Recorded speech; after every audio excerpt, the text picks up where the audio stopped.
आज का हमारा जो टॉपिक है gases exchange in humans.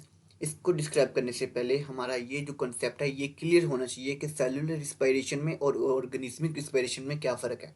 Gases exchange का असल जो हमारा जो टारगेट है वो सेलुलर रिस्पायरेशन होता है। हर सेल को एटीपी की ज़रूरत होती है और एटीपी बनती है माइटोकॉन्ड्रिया में, और ऑक्सीजन की हमें ज़रूरत होती है इलेक्ट्रॉन ट्रांसपोर्ट चेन में। ब्रीथिंग का जो फिनोमिना है उसे हम इनहेलेशन और एक्सेलेशन भी इन्वॉल्व होती है, इसे हम वेंटिलेशन भी कहते हैं। ठीक है, इसमें हमारे ऑर्गन्स यूज हो रहे होते हैं जिसे हम डिवाइड कर देते हैं एयर पैसेज वे में और लंग्स में। इसमें किसी किस्म की एटीपी प्रोड्यूस नहीं होती, और ये एक हम लिविंग ऑर्गेनिजम्स जो ह्यूमंस का रिस्पायरेटरी सिस्टम है, जो ब्रीथिंग है वो स्टार्ट हो जाती है। नोस्ट्रिल जो है इनमें हमारे हेयर्स मौजूद होते हैं। जो हेयर्स हैं वो डस्ट पार्टिकल को रोकते हैं, और जो म्यूकस है वो हमारा जो टेम्परेचर है जो एयर का उसको मेंटेन रखते हैं। इंटरनल नोस्ट्रिल्स आते हैं, इंटरनल नोस्ट्रिल्स के बाद शुरू हो जाती है फेरिंग्स। फेरिंग्स जो है ये ओरल कैविटी और हमारी नेजल कैविटी की दोनों के लिए बहुत कॉमन से होते हैं। ठीक, और हमारी बैक साइड पे यहाँ पे होती है एजोफेगस, और हमारी राइट साइड पे आ जाती है ट्रैकिया, हवा की नाली। और इस एजोफेगस को हम खाने की नाली कहते हैं और ट्रैकिया को हम सांस की नाली कहते हैं। यहाँ पे ओपनिंग होती है, ओपनिंग को जिसे हम कहते हैं ग्लोटिस। जैसे ही हमारी फूड हम एंटर करते हैं तो ये जो एपिग्लोटिस है ये डाइवर्ट हो जाती है, जिसकी वजह से फूड सीधा एसोफेगस में जाएगी। ग्लोटिस के बाद शुरू हो जाती है लैरिंग्स। लैरिंग्स में मौजूद होते हैं वोकल कॉर्ड। वोकल कॉर्ड होते हैं जो हमारी साउंड प्रोड्यूस कर रहे होते हैं। जब हम एक्सपायरेशन कर रहे होते हैं तभी हमारी साउंड प्रोड्यूस हो रही है। और इसके बाद शुरू हो जाते हैं ट्रैकिया। ट्रैकिया में क्या होते हैं, सी शेप्ड कार्टिलेजिनस रिंग होते हैं जो हमारी ट्रैकिया को क्लोज होने से बचाते हैं। ट्रैकिया है वो बाइफर्केट हो जाती है टू पार्ट्स में, जिसे हम ब्रोंकाई कहते हैं। ठीक है, एक ब्रोंकाई जो है वो राइट में और दूसरी लेफ्ट लंग्स में चल जाती है, फर्दर डिवाइड हो जाती है ब्रोंक्यूल्स में, और फिर ब्रोंक्यूल्स आगे जाके कन्वर्ट हो जाती है एल्व्यूलर डक्ट में। इन डक्ट्स को हम कहते हैं एल्व्यूलर डक्ट, और इन सैक्स को हम कहते हैं एल्व्यूलर सैक्स। इनमें मौजूद होते हैं एल्वोलाई। यहाँ पे जो एयर आती है वो क्या हो जाती है, वो बाइफर्केट हो जाती है, वो यानी कि दो डायरेक्शन में मूव कर रही होती है, और इनको हमारे एल्वोलाई को सराउंड कर रहे होते हैं कैपिलरीज। नीचे लंग्स के नीचे हमारे मौजूद होता है डायफ्राम। ये जो है शक्ल ये है बनी हुई है डायफ्राम की। जैसे ही हम इनहेलेशन कर रहे होते हैं तो ये डायफ्राम क्या हो जाते हैं, स्ट्रेट हो जाते हैं, और ये डायग्राम शो इस टाइम ये स्ट्रेट है तो ये इंस्पायरेशन की कंडीशन को शो कर रहे हैं। जैसे हम एक्सपायरेशन करेंगे तो ये क्या करेंगे, डायफ्राम डूम लाइक शेप बना देंगे, रेस अपवर्ड हो जाएंगे। गैसेस एक्सचेंज इन ह्यूमन जो है उसको हम डिवाइड करते हैं टू पार्ट्स में, जिसे हम एयर पैसेज और लंग्स कहते हैं। एयर पैसेज में क्या चीज़ शामिल है, एयर पैसेज में सबसे पहले हम आते हैं nasal cavity. Nasal cavity open होती है नोज के थ्रू, जिसे हम आउटर नोस्ट्रिल्स भी कहते हैं। इनमें मौजूद होते हैं हेयर्स और म्यूकस मौजूद होता है।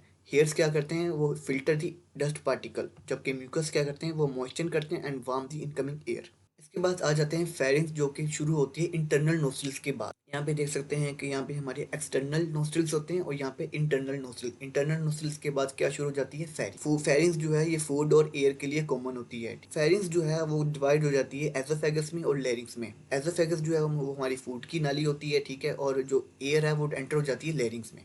लेरिंग्स की ओपनिंग को हम कहते हैं ग्लोटिस। ग्लोटिस को कवर किए होते हैं एपिग्लोटिस। जैसी फूड आती है तो एपिग्लोटिस डाइवर्ट हो जाते हैं, और जिसकी वजह से फूड जो एसोफेगस में ट्रांसफर। आगे बात करते हैं लेरिंग्स की। लेरिंग्स जो है ये कार्टिलेज के बने होते हैं, सॉफ्ट बोन के, ठीक है, और ये मौजूद होते हैं between pharynx and trachea. Trachea को हम एक्चुअली विंड पाइप कहते हैं। लेरिंग्स में मौजूद होते हैं वोकल कॉर्ड। वोकल कॉर्ड हमारी साउंड प्रोड्यूस करते हैं जब हम एक्सपायरेशन कर रहे हो। लेरिंग्स में जो हमारे वोकल कॉर्ड है इनकी ओपनिंग और क्लोजिंग से। ट्रैकिया है इसे हम विंड पाइप कहते हैं, जो 12 सेंटीमीटर लॉन्ग होती है। इसमें जो कार्टिलेज होते हैं वो सी शेप होते हैं, जो क्या काम करते हैं, कोलैप्सिंग होने से बचा रहे होते हैं। ट्रैकिया जो है वो डिवाइड हो जाती है टू पार्ट्स में, जिसे हम ब्रोंकाई कहते हैं, एक लेफ्ट लंग्स में और दूसरी राइट लंग में जाती है। इन ब्रोंकियाई में भी कार्टिलेजिनस प्लेट मौजूद होती हैं, और ये ब्रोंकाई फर्दर डिवाइड हो जाते हैं ब्रोंक्यूल्स में, और ब्रोंक्यूल्स में लूज कार्टिलेज, ब्रोंक्यूल्स में कार्टिलेज नहीं होती। ब्रोंक्यूल्स जो है वो फर्दर डिवाइड हो जाते हैं एल्व्यूलर डक्ट में, और जो आगे जाके एल्वुलाई में, और फिर एल्वुलाई से एल्वुलर सैक में। ब्रोंक्यूल्स जो है वो एक डक्ट के जरिए एल्वुलाई में ओपन होती है। इन डक्ट्स को हम कहते हैं एल्वुलर डक्ट। एल्वुलाई एक सैक लाइक स्ट्रक्चर होते हैं, ठीक है, जिस सिंगल लेयर एपिथेलियम के, और ये कैपिलरीज के सराउंड किए होते हैं। ये हमारा जो लंग्स हैं इसमें से सबसे पहले शुरू हो जाते हैं टर्मिनल ब्रोंकाई, और फिर ये फर्दर डिवाइड हो जाते हैं रिस्पायरेटरी ब्रोंकाई। डक्ट शुरू होती है जिसे हम एल्वुलर डक्ट कहते हैं। इन स्मॉल पोचेस को हम बोलते हैं एल्वुलर सैक, और इन एल्वुलर सैक्स में मौजूद होती हैं एल्वुलाई। जो CO2 है वो हमारे ब्लड से एंटर होती है एल्वुलाई में,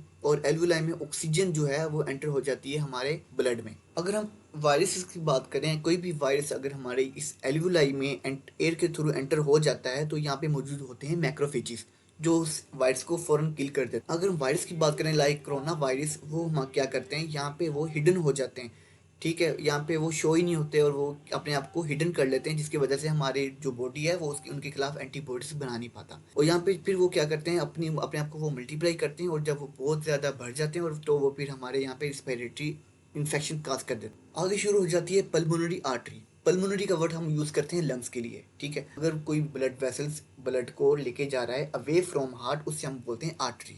और जो टूवर्ड्स हार्ट होते हैं उनसे हम कहते हैं वेन्स। हम ये एक्सेप्शन है कि इसमें क्या होता है, डीऑक्सीजनेटेड ब्लड होता है।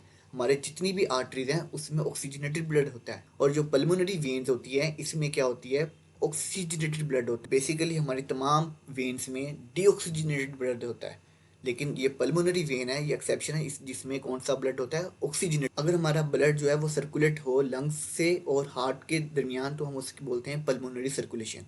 और अगर हमारा ब्लड सर्कुलेट हो हार्ट और बॉडी के दरमियान तो हम उसको सिस्टमेटिक सर्कुलेशन कहते हैं। एक्चुअली जो हमारा जो ब्लड है वो होता है रेड। ह्यूमंस में जो रिस्पिरेटरी पिगमेंट है वो होता है हीमोग्लोबिन। हीमोग्लोबिन एक्चुअली रेड ही होता है। अगर वो ऑक्सीजनेटेड हो तो वो ब्राइट रेड हो। अगर हीमोग्लोबिन में ऑक्सीजन मौजूद ना हो तो वो पर्पल रेड या डार्क रेड हो। जब हम अपनी वेन से ब्लड को निकालते हैं तो वो डार्क रेड होता है। एक्चुअली हमें ये ब्लू क्यों नजर आ रही है, क्योंकि ये वेन्स का कलर होता है वेना कावा का, या पल्मोनरी आर्टरी का भी रंग। ब्लड का रंग तो रेड ही है, लेकिन जो हमारी जो ब्लड वेसल्स हैं इनका रंग ब्लू होता है। जिस तरह हमारा सूरज है इसका रंग सफ़ेद है, वाइट, इसीलिए तो उसकी रेनबो बन। जैसे ही सूरज की रोशनी ब्लू आसमान से गुजर के आती है तो वो उसका कलर चेंज हो जाता है। ट्रैकिया और ब्रोंकाइस में होते हैं सिलिएटेड और ग्लैंडुलर सेल्स। ग्लैंडुलर सेल्स क्या काम करते हैं, ग्लैंडुलर जो सेल्स होते हैं ये म्यूकस प्रोड्यूस कर रहे होते हैं। जो म्यूकस क्या करता है, फिर मॉइस्चर करता है एयर को, ठीक है, और ट्रैप करता है फाइन पार्टिकल्स ऑफ डस्ट और बैक्टीरिया। सीलिया की जो मूवमेंट है वो पार्टिकल्स को क्या करती हैं, ओरल कैविटी में भेज देती हैं, जिसे हम या तो स्वेलो कर जाते हैं या फिर कफ आउट कर देते हैं उसको। ये सीलिया की मूवमेंट को शो किया गया है, जो हमारे म्यूकस को क्या करते हैं, हमारे ओरल कैविटी में भेजने में हेल्प आउट करते हैं। देखिए आप जब याद करते हैं समझ के याद करेंगे तो वो कभी भी आपको भूलेगा नहीं। जब अगर आप रट्टा लगा के याद करते रहेंगे तो वो आपको भूल जाएगा। इस प्ले लिस्ट का लिंक मैं इस डिस्क्रिप्शन में डाल दूंगा, ठीक। एक बार समझ के याद करना बेहतर है 1000 बार रट्टा लगाने से। अगर कोई आपका कोई सवाल है तो आप मुझसे पूछ सकते हैं। तब तक के लिए अल्लाह हाफिज़।